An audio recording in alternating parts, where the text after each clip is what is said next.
വീട്ടിലേക്ക് ഒഴുകിയെത്തുന്നത് നൂറുകണക്കിന് ആളുകളാണ്. വീട്ടിനുള്ളിൽ കുടുംബം അർജുന് അന്ത്യാഞ്ജലി അർപ്പിച്ച ശേഷം അവസാന ചടങ്ങുകളിലേക്ക് കടക്കുന്നു. ഏതാണ്ട് 1 കിലോമീറ്ററോളം നീളത്തിൽ നമ്മൾ കണ്ടു അന്ത്യാഞ്ജലി അർപ്പിക്കാൻ എത്തിയവരുടെ വഴി. അല്പസമയത്തിനകം സംസ്കാര ചടങ്ങുകൾ പൂർണ്ണമാകും. അർജുൻ അങ്ങനെ കണ്ണാടിക്കലെ ജനങ്ങളെ, കുടുംബത്തെ വിട്ടുപിരിയും. കഴിഞ്ഞ രാത്രി മുതൽ കണ്ണാടിക്കൽ നിവാസികൾ അർജുൻ്റെ മൃതദേഹം എത്തുന്നതിനായി ഉറക്കമൊഴിച്ചു കാത്തിരിക്കുകയായിരുന്നു. പുലർച്ചെ മുതൽ കണ്ണാടിക്കൽ അങ്ങാടിയിൽ ആളുകൾ കാത്തുനിന്നു. 8:15 കണ്ണാടിക്കലിൽ മൃതദേഹം എത്തിയപ്പോൾ നൂറുകണക്കിന് ആയിരക്കണക്കിന് ആളുകൾ തടിച്ചുകൂടി. തുടർന്ന് വിലാപയാത്രയായി അവർ ആംബുലൻസിന് പിന്നാലെ കണ്ണാടിക്കലിലെ വീട്ടിലേക്ക് നടന്നു. പ്രായമായ അമ്മമാർ വിതുമ്പിക്കരഞ്ഞു. റോഡിനിരുവശവും സ്ത്രീകളും കുട്ടികളും കാത്തുനിന്നു. എല്ലാവർക്കും സ്വന്തം മകനെ നഷ്ടപ്പെട്ട വേദനയായിരുന്നു. അങ്ങനെ നാടും വീടും പരിസരവുമൊക്കെ തങ്ങളുടെ പ്രിയപ്പെട്ട അർജുനെ അവസാനമായി യാത്രയയക്കുകയാണ്.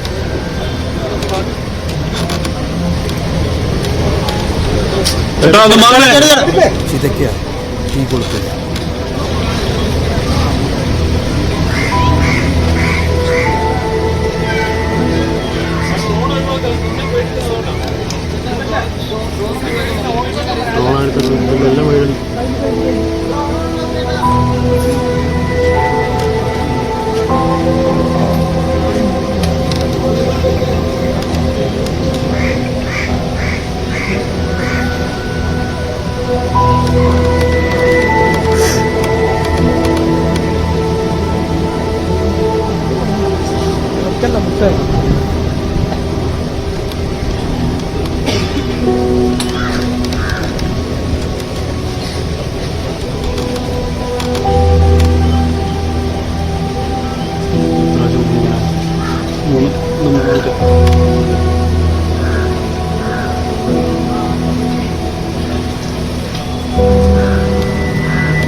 അർജുനായി കാത്തിരുന്ന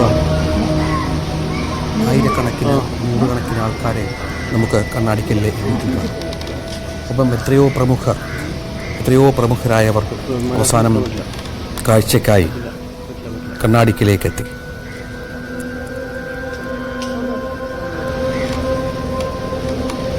കാർവാർ MLA-യും ഈശ്വർ മൽപ്പയും MK രാഘവനും ഷാഫി പറമ്പിലും AK ശശീന്ദ്രനുമൊക്കെ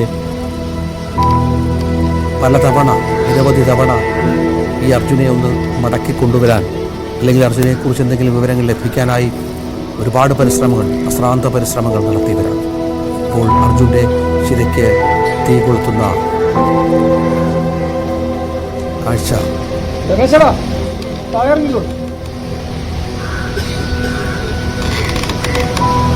കണ്ണാടിക്കലിലേക്ക് ജനപ്രവാഹമായിരുന്നു. 75 ദിവസത്തെ കാത്തിരിപ്പ്. അതിനുശേഷം ഇപ്പോൾ അവസാനമായി അർജുൻ വീട്ടിലെത്തി. ചടങ്ങുകൾ പൂർത്തിയായിക്കൊണ്ടിരിക്കുന്നു.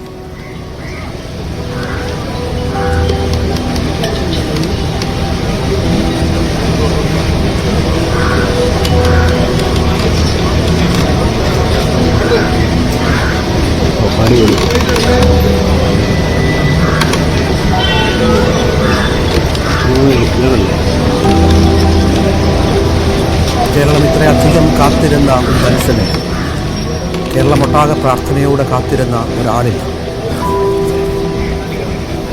അർജുൻ എന്ന സാധാരണക്കാരനായ ഒരു ലോറി ഡ്രൈവറെ കേരളം ഇത്ര പ്രാർത്ഥനയോടെ 75 ദിവസമായി ഓർത്തിരുന്നു.